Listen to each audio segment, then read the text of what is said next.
I'm a very busy person, so it helps to have a portable pump in that I can be home and I don't necessarily have to be confined to a room or a couch or a bed while I'm getting my tube feed. I can still throw on the backpack and do what I need to do. I didn't want anybody to see my feeding tube, so I was able to put all the calories in at night. And because I wasn't working, during the day, I guess maybe a little vanity or scared, I didn't want anybody to see me. But as I got more comfortable and actually being here in Florida now where I have to be more hydrated, I have no choice. So I'm very comfortable walking around now during the day. I go shopping with my little backpack. I garden. But before, I didn't want anybody to see me. I only have to be hooked up 5 nights a week to my tube feed, and I normally do that Monday through Friday. I'll take the weekends off, and so I just work it into my routine. You can help out with a meal even though you don't eat if it doesn't bother you too much. Help prepare the meal, sit down at the table with the family just like as if you were going to eat, but maybe just sip on something if you can do that. If it bothers you, just go after they've finished their meal and sit with them at the table afterwards and just have, coffee or tea or whatever. Your healthcare professional will recommend either bolus, continuous, intermittent, or cyclic feeding. Bolus feeding provides a relatively large volume over 10 to 20 minutes, 4 to 6 times per day, either by syringe or by gravity bag. Bolus feedings are used for gastric feeding, and with patients who have some experience with tube feeding. Bolus feedings can mimic a meal pattern to help maximize the amount of time not connected to a tube. Patients who are bolus fed may see symptoms of GI intolerance, abdominal pain, cramping, nausea, and vomiting if the feeding is administered too quickly. Bolus feedings can be delivered through a syringe. You can also use the plunger in the syringe to gently push formula into the tube. Follow these steps. Use the plunger of the syringe to draw the formula from the measuring cup into the syringe. Place the syringe tip into the feeding tube. Push the formula into the feeding tube slowly and gently until gone, about 10 to 20 minutes. If your healthcare professional has told you to take extra water after feedings, use the plunger of the syringe to draw the prescribed amount into the syringe. Push the water into the feeding tube slowly and gently to flush the tube. You can also use the syringe to deliver bolus feedings by gravity.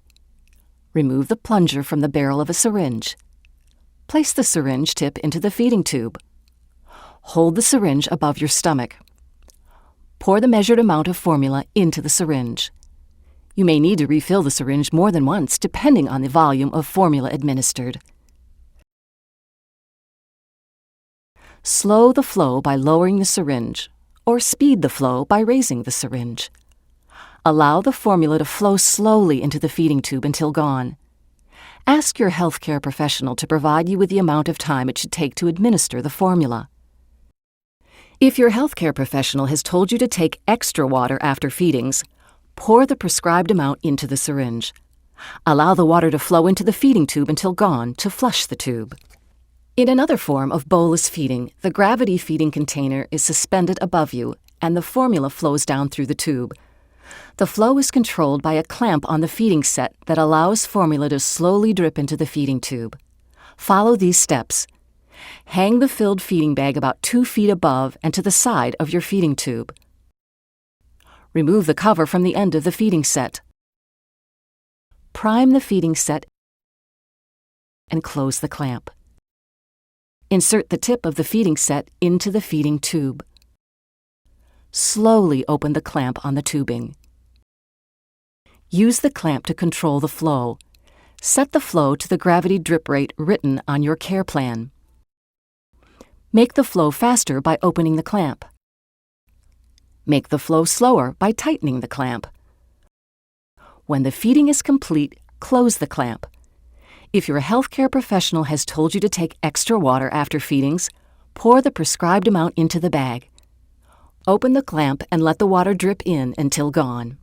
After each gravity feeding, flush the feeding tube as recommended by your healthcare professional. Close the cap on the feeding tube until the next feeding. With continuous feeding, the nutritional formula is delivered slowly over 16 to 24 hours.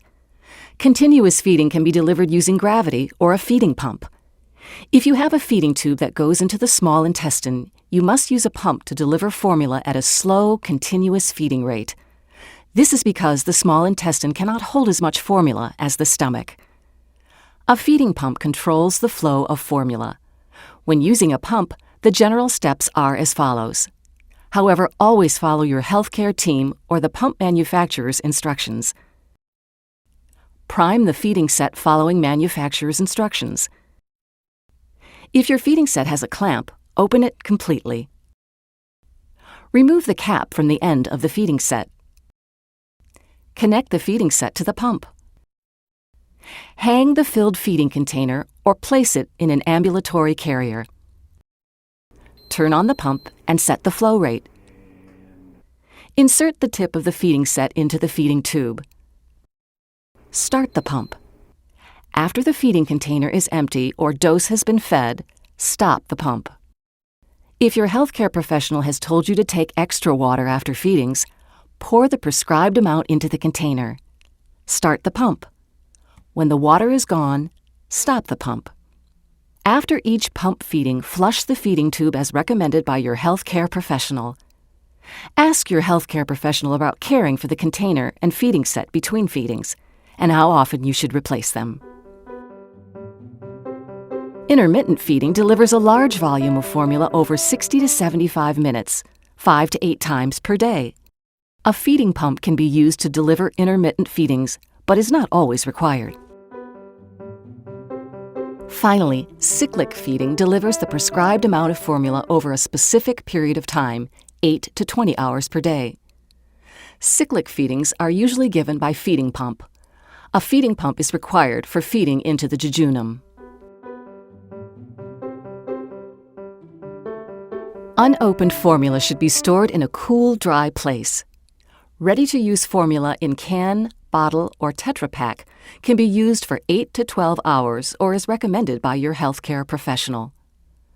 Ready-to-use formula in 1-liter containers can be fed for up to 48 hours if you use a clean technique, only 1 new feeding set.